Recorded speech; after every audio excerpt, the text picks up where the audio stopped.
Hi, I'm Wim Gijselaers. I'm Professor in Educational Research, working for more than 30 years at Maastricht University.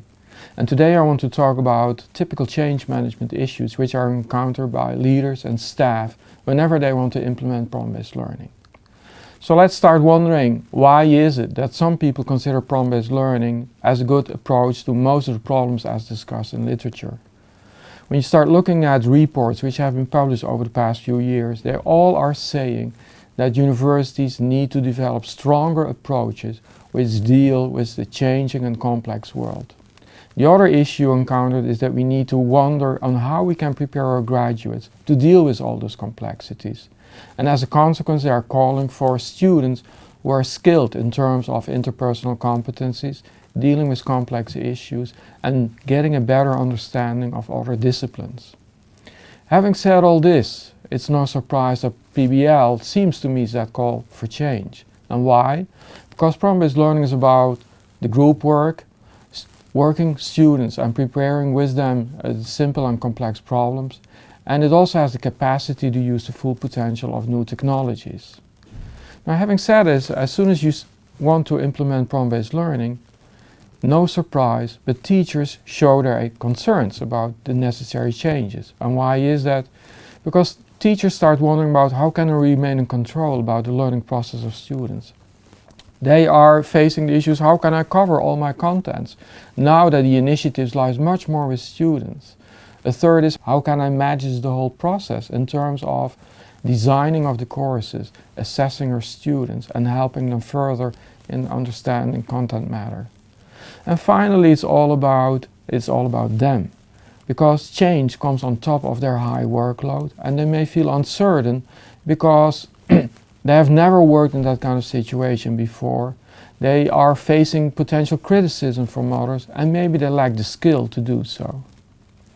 So if those are the issues to be addressed, then any change management process needs to take care of, first of all, gain the acceptance of faculty, administration and students.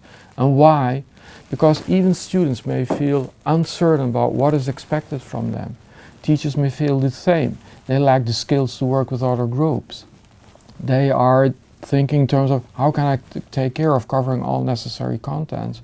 How do I assure the students have learned the things I had in mind as my course?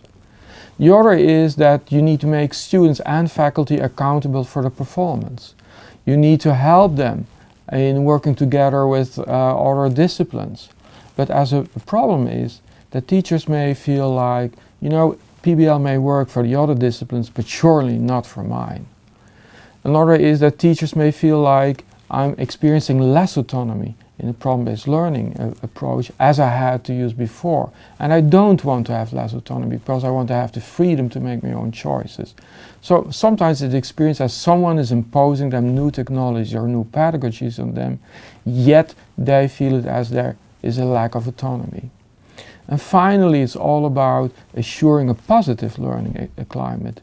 Because as soon as you start implementing problem-based learning, you will notice that many things have to be figured out in terms of how many group meetings do I need per week, what time do I need to ensure certain content, how do I set up my whole assessment system and so forth.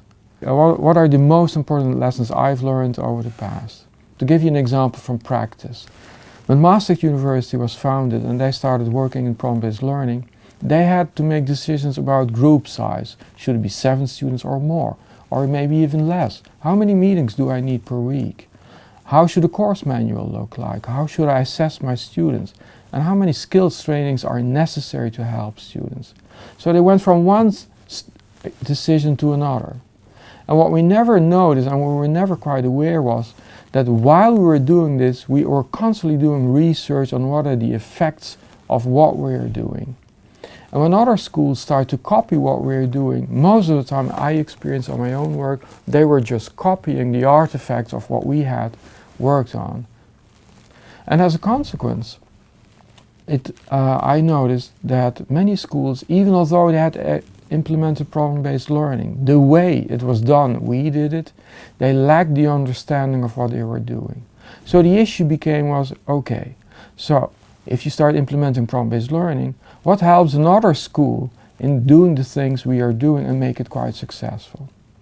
And once institutes start growing, you will notice that you get more people, you get more students in your school, and those people didn't have the experience we had in the beginning. And when you get bigger schools, what you get is a loss of commitment. And as a consequence, when there is a loss of commitment, students start skipping important phases in the PBL process. When budget decreases, you will notice that the school has to decide that maybe it's better to enlarge group size, because one more student doesn't matter at all. But once you become more cost effective in what you're trying to do, you may lose in the long run all the things which were helping you and made PBL successful. And finally, my experience is that PBL teachers want to speed up because they want to make sure that students acquire necessary course contents well. So that's a recipe for failure in a sense. But if you start putting those changes in a broader context, it's also observable that change literature may have predicted that this might happen. Why? Because when looking at what are the contributors for success, it's all about continuous risk-taking and experimenting with the things you're doing. It's all about continuously getting the commitments from the top in your organization. And finally, you need to spend a lot of time in collaboration with other staff members and with your students to experiment with what you're doing, evaluate what you're doing, and from then on, judge and decide on what needs to be changed. Now, research is quite clear. Research says if any innovation wants to become successful, an institution needs to work on creating a sense of urgency. And once that has been done, the institute needs to work very hard in establishing a vision with all the people who are involved in this, and to have a dream on what they want to achieve. This kind of research has been described in the work by Kotter, for example, or by Amy Edmondson.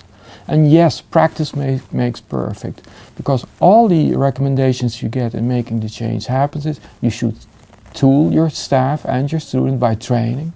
And once that has been done, you should allow them to experiment on what they are doing, do the research on it, share the finding with others, and then finally make small changes in adapting problem-based learning to the specific needs of your institutions. And once you have this whole process, the process never stops. So keep experimenting, keep doing the research and sharing the finding with others. Because why? The innovation has never been done. Once you think it's perfect, it's no longer perfect. As a final thought, we're standing here next to one of the most important defense lines of Maastricht. And it connects us to the work of Howard Barrows, who was one of the founding fathers of problem-based learning. And he once said, when discussing why there is so much resistance against problem-based learning, you know what? The proof is in the pudding. Once you have experienced how PBL acts in motion, and you have seen teachers and students in actions, you will be surely convinced that it's really a natural act of teaching and learning. So enjoy it, have the fun, and that might convince you as most as you can to do problem-based learning.